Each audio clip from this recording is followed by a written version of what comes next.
Hello दोस्तों, मेरा नाम Vishal Sonone Patil, customs and central excise inspector CGL 17। तो अभी आपको मेडिवल इंडिया का वीडियो दिखेगा, ठीक है।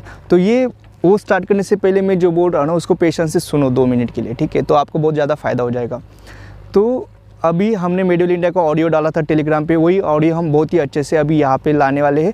तो अभी आपको फ़ोटो भी दिखेगा वहाँ पे, है ना, आपके सामने फ़ोटो भी दिखेगा और उसको आप पढ़ लेना, आपका बहुत ही अच्छा मेडिवल इंडिया ख़त्म हो जाएगा, ठीक है। तो जो हमने टेलीग्राम पे मेडिवल इंडिया लाया था उसको बहुत ही अच्छा रिस्पॉन्स मिला था, है ना। बहुत ही मतलब जो बड़े बड़े क्लासेस से बच्चों ने स्टडी किया उनको भी बहुत पसंद आया था और हम बहुत ही बढ़िया लेवल से एकदम आपका मेडिवल इंडिया ख़त्म करने वाले। और मैं एक इंटरेस्टिंग वे से पढ़ाता हूँ, एक स्टोरी टाइप हिस्ट्री को पढ़ाता हूँ, तो आपको बहुत ही अच्छे से सारे के सारे पॉइंट्स आपको याद भी रह जाएंगे अच्छे से। तो ये यदि आपको स्टार्ट करना है ना, तो आपको क्या करना है कि उसका जो PDF है, PDF मैंने टेलीग्राम पे डाल लिया है। PDF का आपको झेरॉक्स निकाल लेना है, ठीक है। मैं डिस्क्रिप्शन बॉक्स में भी उस PDF का लिंक डाल दूंगा। लेकिन यदि यहाँ पे क्या होता है, कभी कभी लिंक ओपन नहीं होता है, तो विशाल सर सेंट्रल एक्साइज सर्च कर लेना टेलीग्राम पे। वहाँ पे 2 ग्रुप्स मिलेंगे, दोनों के दोनों ज्वाइन कर लेना, ठीक है। उसमें से विशाल सर CGL CHSL वाला जो ग्रुप है ना, वहाँ पे medieval India by Vishal sir नाम से वहाँ पे आपको फाइल मिलेगा, उसका आप झेरॉक्स निकाल लेना, ठीक है। नहीं तो आप खुद के हैंड रिटन नोट्स भी निकाल सकते हो। बहुत ही बढ़िया तरीके या नोट्स आपको मिलेंगे, एकदम CGL से रिलेटेड, एकदम CGL से रिलेटेड प्रॉपर नोट्स। यदि आप ये कर लेते हो ना अच्छे से, तो मेडिवल इंडिया, मॉडर्न इंडिया पूरा का पूरा GS हम खत्म करने वाले। और मेरा पर्सनल गारंटी आपको 40+ मार्क्स मिलेगा, वो भी एकदम आसानी से, ठीक है। एकदम बढ़िया तरीके से, एकदम आसानी से पढ़ना है तो डिफरेंट विशाल यूट्यूब चैनल से आपको पढ़ना ही पड़ेगा, ठीक है। और एक सबसे इंपॉर्टेंट मैं एक अनाउंसमेंट करने वाला हूँ कि जो भी पूरा अपना मेडिवल इंडिया रहेगा, मॉडर्न इंडिया रहेगा, ठीक है। मेडिवल इंडिया 16 दिन में ख़त्म हो जाएगा, मॉडर्न इंडिया लगभग 20 से 25 दिन में ख़त्म हो जाएगा, ठीक है।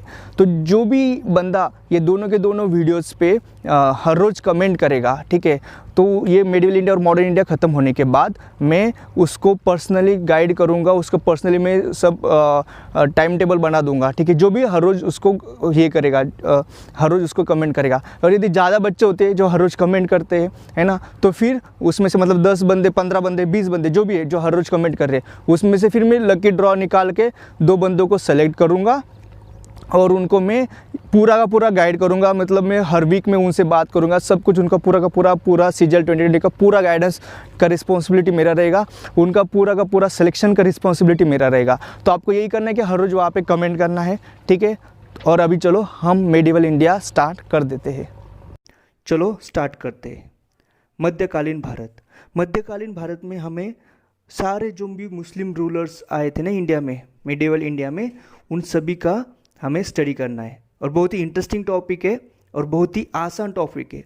यदि आप मैंने जैसे बोला वैसे पढ़ा जाए तो बहुत ही आसान, एकदम कम टाइम में हम बहुत ही बढ़िया पढ़ लेंगे। तो चलो स्टार्ट करते हैं। जैसे कि इस्लाम, देखो अरेबिक लैंग्वेज में भगवान को अल्लाह माना जाता है और पर्शियन लैंग्वेज में भगवान को खुदा मानते हैं। तो 5 पिलर्स होते हैं इस्लाम के, और ये जो 5 पिलर्स जो भी आदमी फॉलो करता है उसे ही सच्चा मुसलमान माना जाता है इस्लाम के अनुसार। और जो इस 5 पिलर्स को फॉलो नहीं करेगा वो मुस्लिम नहीं रहेगा, और जो मुस्लिम नहीं रहेगा वो काफिर रहता है अकॉर्डिंग टू इस्लाम। तो फर्स्ट पिलर क्या है? कलमा। कुछ पवित्र शब्द है उसे ही कलमा माना जाता है इस्लाम के हिसाब से, और जो उस पवित्र शब्दों में जो उस पवित्र शब्द को मानता है वो एक मुस्लिम होता है। सेकेंड है 5 बार नमाज, दिन में 5 बार नमाज पढ़ना चाहिए। थर्ड है हज, जिंदगी में एक बार तो भी हज जाना चाहिए, हज यानी मक्का और मदीना। फोर्थ पिलर है रमजान के महीने में रोज़ा रखना। और फिफ्थ पिलर है ज़कात, मतलब हर एक मुसलमान को अपने आय का, अपने इनकम का 1/40 यानी 2.5% इनकम ज़कात देना पड़ता है, यानी टैक्स के रूप में देना पड़ता है। तो ये 5 पिलर होते हैं। फर्स्ट पिलर है कलमा, सेकंड पिलर है 5 टाइम्स नमाज, थर्ड पिलर है हज यात्रा को जाना, फोर्थ पिलर है रमजान महीने में रोज़ा रखना, फिफ्थ पिलर है ज़कात देना, मतलब अपने इनकम का 1/40 या 2.5% दे देना इस्लाम के प्रचार के लिए। इन 5 चीज़ों को मानने वाला ही मुसलमान होता है, नहीं तो उसे काफिर माना जाता है। और जो काफिर को मारता है उसे गाजी बोलते हैं अकॉर्डिंग टू इस्लाम। तो अब देखते हैं फाउंडर ऑफ इस्लाम। तो फाउंडर ऑफ इस्लाम कौन है? हज़रत मोहम्मद साहब। उनका बर्थ हुआ था 570 एडी में मक्का में।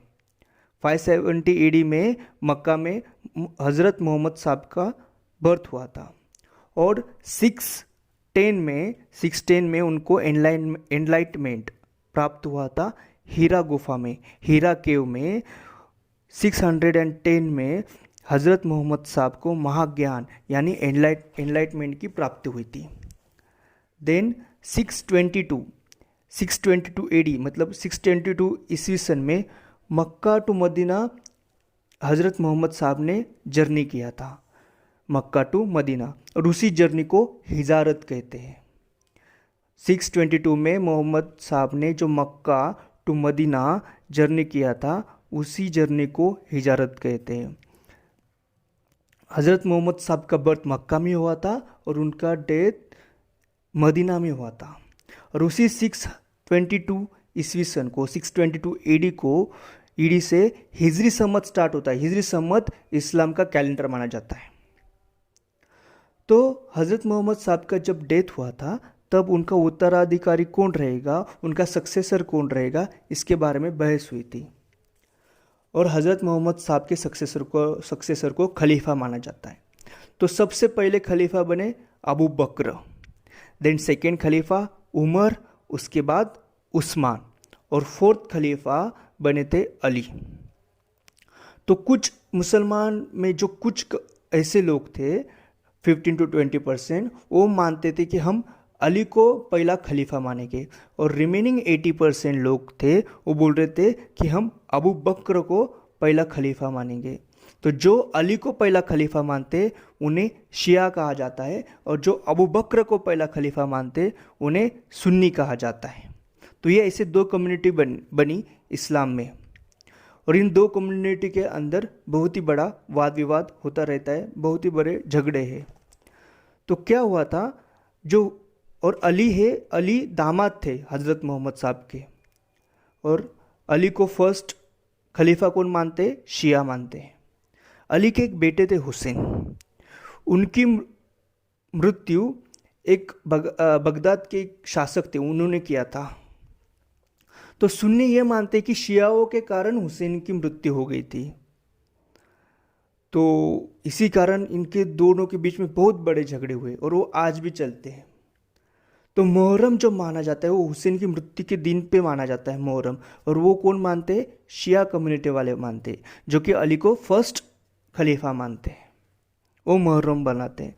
तो क्या हो गया, 9th सेंचुरी में और एक थर्ड कम्युनिटी इस्लाम में एक ऊपर आई, और उस थर्ड कम्युनिटी का नाम था सूफ़ी। तो ये सूफ़ी जो थे वो शिया और सुन्नी इन दोनों के बीच में जो मतभेद थे उनको कम करने के लिए ये कम्युनिटी आई थी सूफ़ी 9th सेंचुरी में। और सूफ़ी मानते थे कि अल्लाह ही हमारे लिए सब कुछ है, और वो अल्लाह के याद में गाने गाते थे। इसीलिए सूफ़ी लोगों का सूफ़ी म्यूज़िक बहुत पसंद आता है लोगों को, और बहुत उसको माना जाता है। नेक्स्ट है अरेबियन इन्वेजन इन इंडिया। तो जैसे अभी आपने इस्लाम के बारे में थोड़ी बहुत जानकारी पाई, तो इस्लाम का प्रचार करने के लिए दूसरे देशों में कुछ रूलर्स जो थे उस टाइम के, उन्होंने आक्रमण किया था। तो जैसे हम पढ़ेंगे अपने हिस्ट्री में, अरेबियन इन्वेजन है, तुर्किश इन्वेजन है। आज हम अरेबियन इन्वेजन और तुर्किश इन्वेजन पढ़ेंगे। उसमें से सबसे पहले हम अरेबियन इन्वेजन में मोहम्मद बिन कासिम के बारे में पढ़ेंगे। देन हम टर्किश इन्वेजन में, जो कि तुर्क का आक्रमण है, उसमें हम मोहम्मद गजनवी, और सेकेंड टर्किश इन्वेजन या दूसरा तुर्क आक्रमण किसने किया था? मोहम्मद गोरी। इन तीनों के बारे में हम बिल्कुल एकदम डिटेल में और एकदम बढ़िया से पढ़ेंगे, और बहुत ही बढ़िया, ठीक है। तो भारत में अरबों का आक्रमण, Arabian invasion in India, Mohammad bin Qasim का 712 से लेके 714 एडी मतलब 712 ईस्वी सन से लेके 714 ईस्वी सन का जो पीरियड है वो इंडियन हिस्ट्री के हिसाब से और हमारे एग्ज़ाम के हिसाब से बहुत इंपॉर्टेंट होता है और वही हम पढ़ने वाले हैं।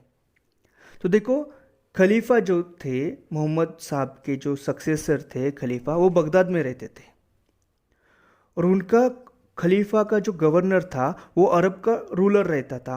अरब का रूलर था अल हज्जाज, जो कि बगदाद में खलीफा थे, उनका गवर्नर था। और यही इसी अल हज्जाज का आर्मी चीफ यानी इसी अल हज्जाज का सेनापति था मोहम्मद बिन कासिम, जिसने भारत पे आक्रमण किया था ईस्वी सन 712 में। तो देखो, मोहम्मद बिन कासिम ने सिंध पे अटैक किया और दाहिर को डिफीट किया। मोहम्मद बिन कासिम के टाइम में सिंध प्रांत में दाहिर का शासन चलता था। दाहिर एक ब्राह्मण वंश से था और सिंध की कैपिटल उस टाइम थी देवल। वहाँ पे अटैक कौन करता है? मोहम्मद बिन कासिम, और वो दाहिर को हरा देता है। और मोहम्मद बिन कासिम ही है जो कि फर्स्ट रूलर है जिसने जजिया अप्लाई किया था। जजिया क्या होता है? जो भी नॉन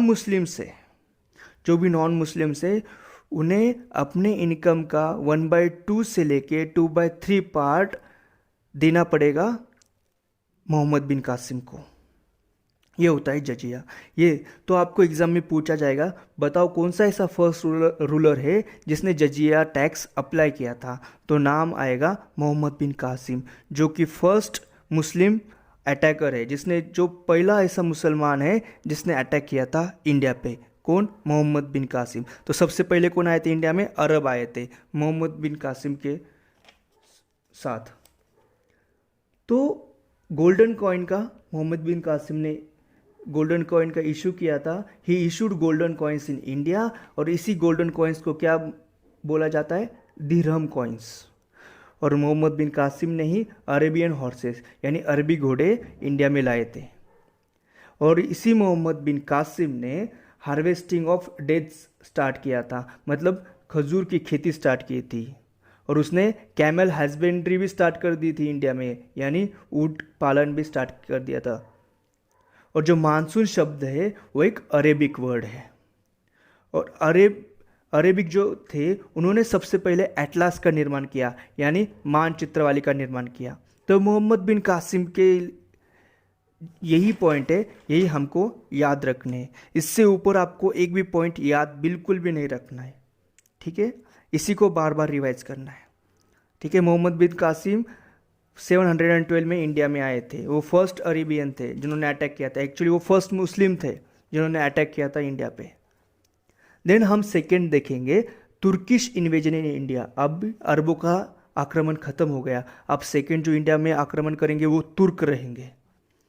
तो तुर्कों में सबसे हमें क्या याद रखना है? मोहम्मद गजनवी को। ईस्वी सन 1000 से लेके 1027 तक मोहम्मद गजनवी का पीरियड रहेगा, जिस पे मोहम्मद गजनवी 17 टाइम्स इंडिया पे अटैक करेगा। और यही हमें पढ़ना है। देखो, उसके पहले थोड़ा सा हम स्टोरी जानते हैं। अफगानिस्तान में एक प्लेस था गजनी नाम का। तो उस गजनी में गजनी डायनेस्टी का राज चलता था, गजनी वंश का राज चलता था। गजनी वंश को ही यामिनी वंश कहा जाता है। तो इसी गजनी प्लेस पे यामिनी वंश का राज चलता था। और इस गजनी डायनेस्टी का फाउंडर कौन था? अलबतगिन। गजनी वंश का फाउंडर था अलबतगिन। लेकिन अलबतगिन की कोई संतान नहीं थी, इसीलिए उसने अपने स्लेव सुबक्तगिन को अगला राजा बनाया था।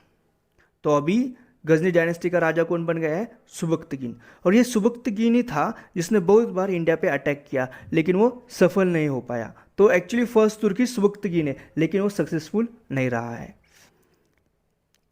तो जब सुबक्तगिन रूलर था गजनी का, जो कि अफगानिस्तान में है, तब इंडिया में जयपाल नाम का राजा राज करता था। पेशावर में जयपाल था। जयपाल किसका? हिंदूशाही वंश का था। तो सुबक्तगिन पेशावर में अटैक करता था, लेकिन जयपाल उसको हरा देता था। और जयपाल ने फिर एंड में सुबक्तगिन की हत्या कर दी, उसे मार दिया। तो सुबक्तगिन का एक बेटा था, उसका नाम था मोहम्मद गजनवी। इसी मोहम्मद गजनवी के बारे में हमें पढ़ना है हमारे एग्जाम के लिए, इसी यही मोहम्मद गजनवी इंपॉर्टेंट हो जाता है। तो मोहम्मद गजनवी ने फिर कसम खाई कि मैं जब तक जिंदा हूँ तब तक मैं इंडिया पे अटैक करते रहूँगा और इंडिया से बहुत सारा पैसा लूट के लाऊंगा, क्योंकि वो बहुत गुस्से में था, उसके पिताजी की हत्या हुई थी। और फिर मोहम्मद गजनवी ने जिहाद का नारा दिया था। तो पूछा जाएगा कौन किसने जिहाद का नारा दिया था, तो वो है मोहम्मद गजनवी। तो ईस्वी सन 1000 से लेके 1027 तक 17 बार मोहम्मद गजनवी ने, ये 17 आंकड़ा याद रखना है, 17 बार मोहम्मद गजनवी ने इंडिया पे अटैक किया था। तो उसका फर्स्ट अटैक कब हुआ था? ईस्वी सन 1000 में, 1000 AD में उसका अटैक हुआ था फर्स्ट टाइम। कहाँ पे? पेशावर पे। तब रूलर कौन था? ऑफकोर्स जयपाल ही था, जिसने सुबुक्तगिन को मारा था, वही जयपाल रूल कर रहा था, लेकिन वो सक्सेसफुल नहीं रहा। फिर उसने अगला अटैक किया ईस्वी सन 1001 में, और उसने जयपाल को हारा दिया, जयपाल को पराजित किया। जयपाल ये हार उसको सह नहीं पाया, इसलिए जयपाल ने सुसाइड कर लिया, आत्महत्या कर ली। तो उसके बाद भी मोहम्मद गजनवी रुका नहीं, उसने बार बार अटैक करते रहा। तो उसमें थोड़े से इंपॉर्टेंट हम अटैक अभी देखेंगे, लेकिन सबसे इंपॉर्टेंट जो एग्जाम में बहुत बार पूछा जाता है, उस अटैक को मैं आपको याद दिला दूंगा, ठीक है। तो सबसे पहले अटैक वो तो हो गया 1000 और 1001 का। अभी नेक्स्ट इंपॉर्टेंट अटैक हम देखते हैं। 1006 में उसने नागरकोट टेम्पल पे अटैक किया। नागरकोट टेम्पल जो था वो कांगड़ा में था, जो कि हिमाचल प्रदेश में, हिमाचल प्रदेश में कांगड़ा जो है वहाँ पे नागरकोट टेम्पल है, वहाँ पे उसने 1006 में अटैक किया। देन 1008 में उसने आनंदपाल को हराया। ही डिफीटेड आनंदपाल। आनंदपाल कौन था? जयपाल का बेटा। देन ईस्वी सन 1011 से लेकर 12 तक, मतलब इस एक साल में उसने उज्जैन और मथुरा पे बहुत सारे अटैक किए। फिर 1014 में उसने अटैक किया स्थानेश्वर महादेव मंदिर पे अटैक किया, जो कि थानेश्वर में था, हरियाणा में थानेश्वर एक जगह है, वहाँ पे स्थानेश्वर महादेव टेम्पल था, उस पर उसने 1014 पे अटैक किया। इसी स्थानेश्वर मंदिर में चक्रस्वामी की मूर्ति थी, जिसको उसने डिस्ट्रॉय किया। चक्रस्वामी मतलब लॉर्ड कृष्णा। तो देखो ये जो ईयर्स है ना, ये आपको ज़्यादा याद नहीं रखने। अब तक आपको क्या याद रखना है ईयर, यदि हम एक ईयर के बारे में यदि बात करें तो ये याद रखना है कि मोहम्मद गजनी का पीरियड कौन सा था इंडिया में, 1000 से लेके 1027 तक, यही आपको याद रखना है। बाकी तो सिर्फ आपको सुनना है, और आप जो इम्पोर्टेंट डेट है वो आपको याद रखनी है। इम्पोर्टेंट ईयर, ये ईयर पूछा जाएगा आपको। और ये अटैक सबसे इंपॉर्टेंट है, मैं अभी जो आपको आगे बताने वाला हूँ। ये अटैक है 1025 में मोहम्मद गजनवी ने सोमनाथ टेम्पल पे अटैक किया था। सोमनाथ टेम्पल जो आपको पता होगा कि गुजरात में है, उस पे उस मोहम्मद गजनवी ने अटैक किया था। और ये उसका 16वां अटैक है, 16 अटैक है, 16वां आक्रमण है मोहम्मद गजनवी का। बहुत ज़्यादा इंपॉर्टेंट है एग्जाम के पॉइंट ऑफ व्यू से, ठीक है, एग्जाम में बहुत पूछा जाएगा, ठीक है। तो 16 अटैक है सोमनाथ टेम्पल पे, ठीक है। और सोमनाथ टेम्पल कहाँ पे? गुजरात में। और तब गुजरात का रूलर कौन था? भीम फर्स्ट। और वो किसका रूलर था? चालुक्य डायनेस्टी का रूलर था, ठीक है। तो यही डेट याद रखना है। कितना? कौन सा? 1025। कहाँ पे अटैक किया था? सोमनाथ टेम्पल पे। और सोमनाथ टेम्पल कहाँ पे? गुजरात पे। और एक अटैक का नंबर कौन सा है? 16वां आक्रमण है। अभी हम देखते हैं नेक्स्ट। 1027 में उसने जाट कम्युनिटी पे अटैक किया था और उसका लास्ट अटैक था, ठीक है। और 1030 में उसकी मृत्यु हो गई। तो यहाँ तक जो मोहम्मद गजनवी के जो टर्किश इन्वेजन था, तुर्क आक्रमण था, उसमें सबसे यदि ज़्यादा हमें यदि याद रखना है तो वही है सोमनाथ टेम्पल का एक पॉइंट है, वो सबसे ज़्यादा तुम्हें याद रखना है। बाकी भी चीज़ें याद रखनी है, लेकिन मैं सबसे इंपॉर्टेंट भी और बता दूंगा आपको, ठीक है। अभी मोहम्मद गजनवी के टाइम पीरियड में कुछ राइटर्स हुए थे, वो एग्जाम में बहुत बार पूछे जाते हैं। जैसे फर्स्ट राइटर है अल बरूनी, मोहम्मद गजनी के टाइम पीरियड वाले ये 4 राइटर्स है। तो अल बरूनी ने क्या मोहम्मद गजनवी के साथ इंडिया में आया था 1014 में, जो स्थानेश्वर का जो अटैक था ना, तभी वो आया था अल बरूनी।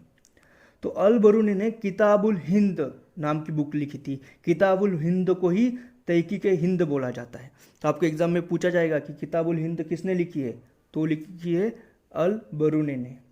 और अल बरूनी ने उसमें भारत का वर्णन किया है। उसने ये जो इंडियन सब कॉन्टिनेंटल रीजन जो है ना, भारतीय महाद्वीप जो है ना, ये पूरा इस सब का उसने उसमें वर्णन किया था बहुत बढ़िया तरीके से। तो पूछा जाता है एग्जाम में किताबुल हिंद में क्या है, तो क्या भारत का वर्णन है, महाद्वीप का वर्णन है, इंडियन सब कॉन्टिनेंटल का वर्णन है। वो तो अभी क्वेश्चन जब मैं नेक्स्ट ऑडियो डालूंगा ना, उसमें आपको पता ही चल जाएगा कि क्वेश्चन कैसे पूछे जाते हैं। सेकेंड राइटर है फिरदौसी। फिरदौसी जो कि कोर्ट राइटर था मोहम्मद गजनवी के कोर्ट में।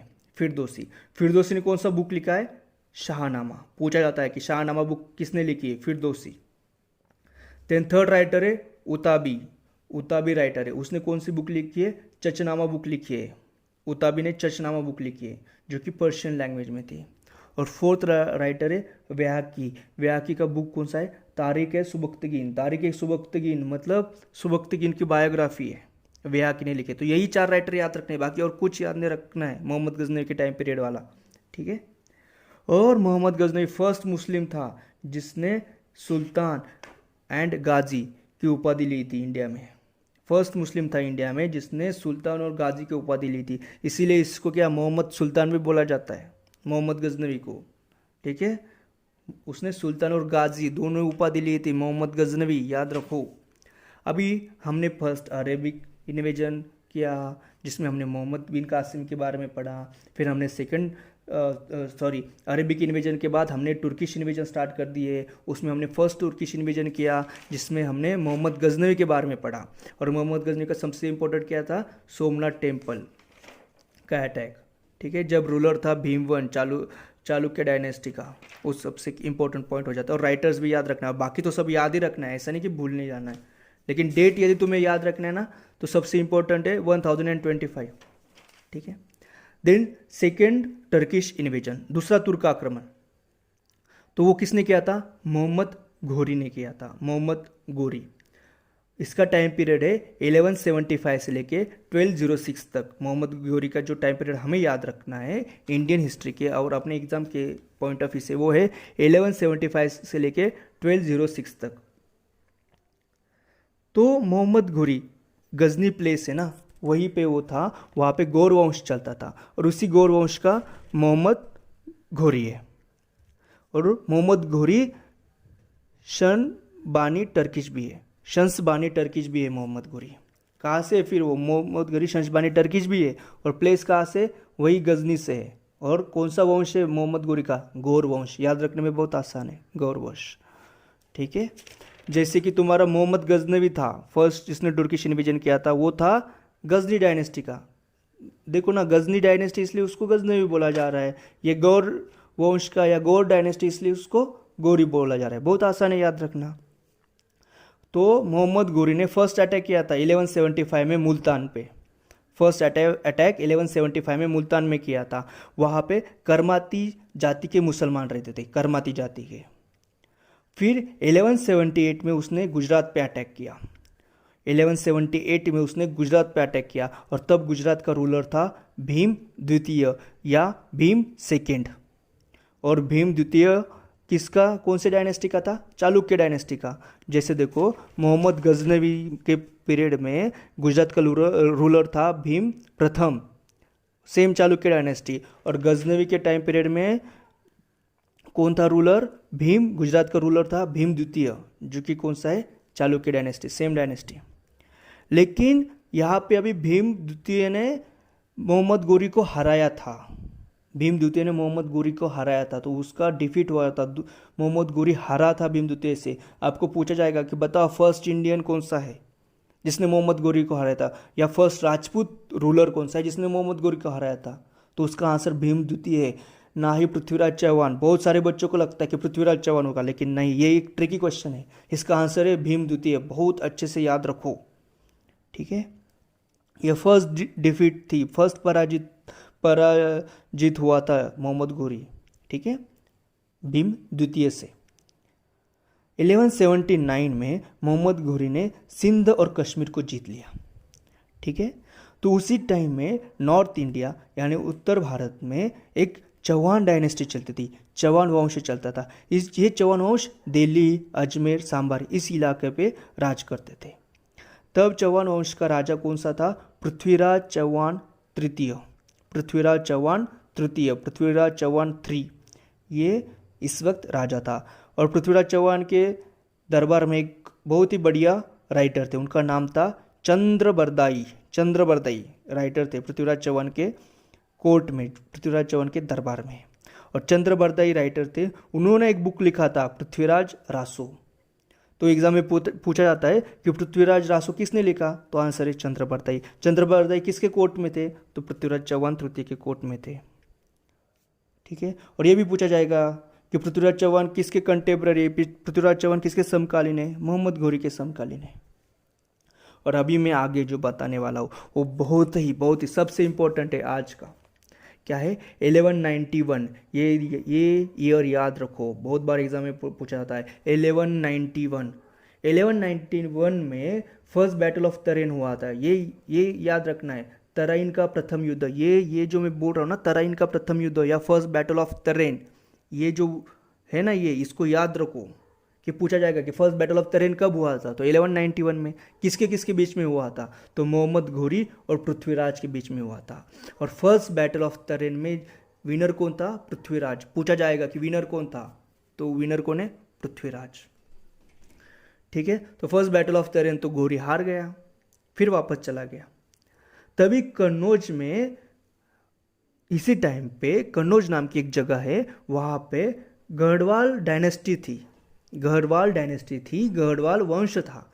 उस गढ़वाल वंश का रूलर था जयचंद। कौन था रूलर? जयचंद। और जयचंद की एक बेटी थी संयोगिता, जयचंद की बेटी थी संयोगिता। और इस संयोगिता पे पृथ्वीराज चौहान बहुत प्यार करता था। लेकिन ये बात जयचंद को बिल्कुल भी पसंद नहीं थी। वो नहीं चाहता था कि संयोगिता की शादी पृथ्वीराज से हो।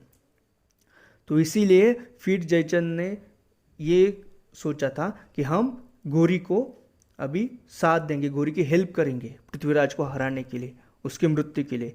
तो फिर अगले 1192 में सेकेंड बैटल ऑफ तराइन हुआ। किस के बीच में? घोरी और पृथ्वीराज के बीच में। और इस सेकेंड बैटल ऑफ तराइन में विनर कौन था? मोहम्मद घोरी। तो जैसे ही मोहम्मद घोरी जीत जाता है सेकेंड बैटल ऑफ तराइन, तब 1192 से मुस्लिम रूल का स्टार्ट हो जाता है इंडिया में। ठीक है। तो ये भी पूछा जाएगा कि सेकेंड बैटल ऑफ तराइन किस के बीच में हुआ था? तो वो हुआ था मोहम्मद घोरी और पृथ्वीराज के बीच में। और जीता कौन था? मोहम्मद घोरी जीता था। याद रखना, 1192 में मोहम्मद घोरी जीता है, 1191 में पृथ्वीराज जीता है। मतलब फर्स्ट बैटल ऑफ तराइन में पृथ्वीराज जीता है, सेकेंड बैटल ऑफ तराइन में घोरी जीता है। ठीक है। इसको 2 से 3 बार रिवाइज करने के बाद आपको याद आ जाए, कोई भी डरने वाली बिल्कुल भी ज़रूरत नहीं है। बहुत ही ईजी है, ये बहुत आसान है। ठीक है। मोहम्मद घोरी जब जीत गया 1192 में सेकेंड बैटल ऑफ तराइन में, तो उसने लक्ष्मी के आकृति के सिक्के चलाए थे इंडिया के अंदर। तो पूछा जाएगा कि यदि लक्ष्मी की आकृति के सिक्के किसने चलाए? तो आंसर है मोहम्मद घोरी। देन 1192 मतलब सेम, जब second battle of Tarain Muhammad Ghori जीता था, उसी वक्त ख्वाजा मीनुद्दीन चिश्ती भी आए थे इंडिया में। और उन्होंने फिर सूफीज़म का भी स्टार्ट कर दिया इंडिया में। तो इन्हीं ख्वाजा मीनुद्दीन चिश्ती का एक कॉटेज है अजमेर में, और वहाँ पे दरगाह है, ख्वाजा मीनुद्दीन चिश्ती की कब्र है। उसे क्या बोला जाता है? दरगाह अजमेर शरीफ। ये भी आप याद रखो। 1192 में ख्वाजा मीनुद्दीन चिश्ती इंडिया में आए थे मोहम्मद घोरी के साथ। उन्होंने इंडिया में सूफीज़म स्टार्ट कर दिया। उनका कॉटेज है